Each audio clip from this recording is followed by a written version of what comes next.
Okay, so it's the turn of Zerg. Um, so this video is just going to be a very, very standard Zerg opening. So as the Zerg player, instead of supply depots and pylons, it's these things that you build. They're actually creatures that give you supply. That is an overlord. And you start with one overlord. So pretty normal to send that overlord across the map toward your opponent's base. If I just open the production tab there, you can see what's going on. So my opponent is Protoss. I don't. When I was playing the game, I didn't know that, of course. As with Terran and Protoss, when you start the game, you only have a couple of free supplies. One of the first things you build is some extra supply, in this case an Overlord. Zerg is a little bit different from the other two. The Zerg, rather than a command center or a nexus, has a hatchery. Hatcheries are cheaper than command centers and nexus. They cost 300, so you can get them done pretty quickly. Now, as the key difference in the mechanic of Zerg is that all of the units come from these hatcheries, all of them, and you turn workers into buildings.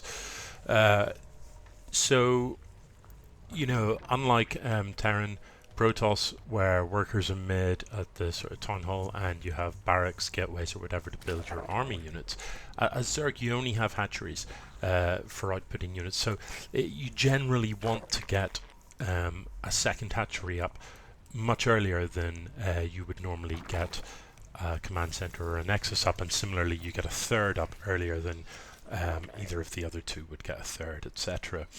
As a rule, you want to have sort of one more base than your opponent at least.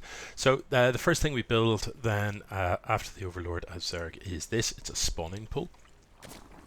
And you'll notice that before the spawning pool was finished, I started mining gas as well. Now that this hatchery is saturated for minerals, and I've got one gas saturated, the first thing I'm going to spend that gas on is an upgrade for my Zerglings, and that comes from the spawning pool. The other thing, as well as being able to build Zerglings, the other thing this spawning pool enables me to do is build a queen from my hatchery. And if you are playing Zerg, that's absolutely crucial. You need at least one queen per hatchery. Queen performs a couple of important functions. Function one we're probably just about to see here. The queen can sort of spit on the hatchery like that, which causes it to produce extra larvae, i.e. speeds up the rate at which you can produce units from your hatchery. So hopefully we'll see this one do the same thing here. The other thing the queens do is they're really, really tough units. 175 health, and does these sort of double attack damage, double attacks with damage 4 each. So the queen is a very useful defensive unit in the early game as well. A couple of queens in a mineral line can see off an awful lot indeed. So you can see with the two hatcheries up, this not yet saturated. I've churned out a couple of Zerglings. This upgrade metabolic boost that I mentioned briefly earlier is very nearly done, and that basically doubles the speed of Zerglings, makes them way, way more effective. So the plan here will be to use the Zerglings to either put a little bit of pressure on my opponent, or to simply keep map control. There goes the third. Now, here we are at only not even 4 minutes and a third base down already. So as I say, Zerg, you do get bases down more quickly. This one is approaching saturated, so what will probably happen here is that I'll switch from producing drones into producing Zerglings.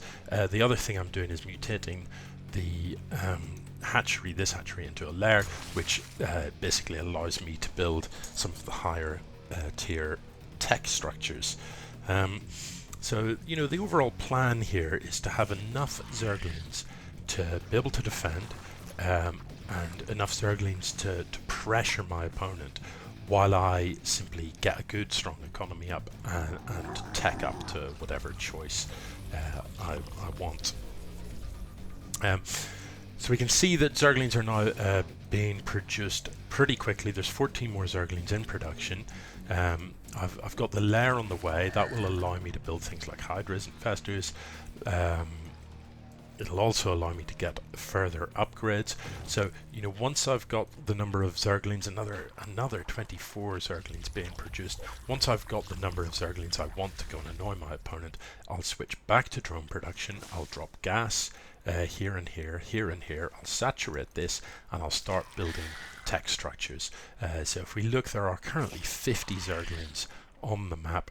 It's at the 5:20 mark. I don't yet really know much about what my opponent's doing. I've placed this overlord here, so it knows that nothing serious has moved out. Here come the Zerglings across the map. If I just pause here though, you know, what the Zerglings get done or not is kind of beside the point. The point here is that I've got enough stuff on the map to see off early pressure should it arrive at my base. The point is that I have got a saturated expand, a saturated main base, that I've got a third up and ready to mine. So, you know, from this point on, I'm in very good position. I've got some robust amount of stuff in the middle of the map. Lings are as fast as anything on the map, so, you know, just keeping them out and about on the map means that your opponent can't possibly surprise you. Should I find that my opponent is coming with a big push, and I don't think the lings on their own will be enough, I can build static defenses with some workers here, and, you know, static defenses with a couple of queens and a lot of lings will crush anything that is going to show up at the 5-minute mark, to be honest. So that's kind of where you want to be. What you do next is entirely up to you. You might choose to build a spire and build some utilisks for some air play. You might choose to tech up to roaches, to hydras. You might do something completely different. So, you know, this amount of lings showing up at your base is not what you want to see in the early game. But as it turns out, there's no way I'm going to break that. There's no way I'm going to get in there. So just pull back. What I've seen is that my opponent doesn't have an expand. My opponent's stuck on one base whilst I'm on 3, so I've got a huge economic advantage. I've seen the units that my opponent's got.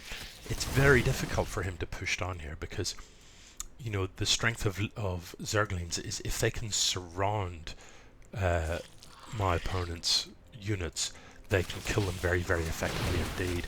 Trying to push into this where I can't get a big surface area would be absolutely suicide, so that's not something I want to do. It looks like I'm not actually paying attention where my legs are just like running about like loons. So I'm making it difficult for my opponent to push out and expand. Very difficult indeed, and he has tried to expand, and look how quickly these lings are able to shut that down. In the meantime, my economy is absolutely thriving, and my opponent's isn't. You know, now's a good chance, get some lings inside the main base and see what sort of tech there is happening, and there's nothing happening. You know, still on one base, only 3 gateways and a robo, that's what's going on there. So I know I'm in good shape. My lair is finished, I've dropped a roach warren, I've dropped a hydralisk down, and with these 3 bases and this enormous income, I can now just start to churn out units at a speed that my opponent simply can't match. So that's it. This game is essentially over. It's just now a case of building those units and going to kill. But, you know, these structures, you didn't have to make that choice. As I say, it could easily have been a spire or anything like that. Probably worth mentioning these that are building now. These are evolution chambers, which is kind of the equivalent to an engineering bay for town or a forge. For Protoss, they basically allow the upgrades to come in. And with all this money that I've got to spend, I'm going to be simultaneously upgrading Carapace, which is basically armor, and missile attack. I'm upgrading speed for the roaches, speed for the hydralisks. And it's all going swimmingly.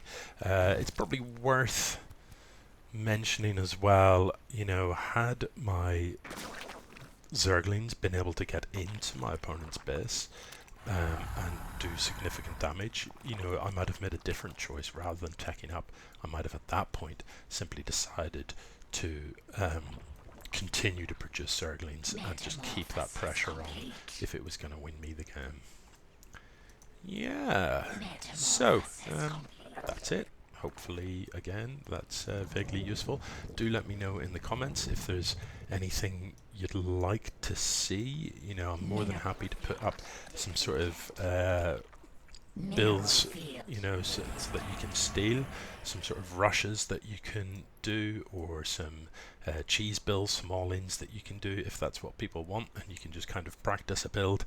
The idea of these sort of basic videos was just to show you the early game structure, you know, how to get yourself into just a good position to continue a game, rather than anything supposed to specifically win you a game in a short time. So yeah, you know, do let me know in the comments what type of stuff you'd like to see. If you want to see more alternative basic builds, if you want to see some cheese plays, if you want to see some rushes, let me know, and I'll crank out some videos to match. Alrighty, GG.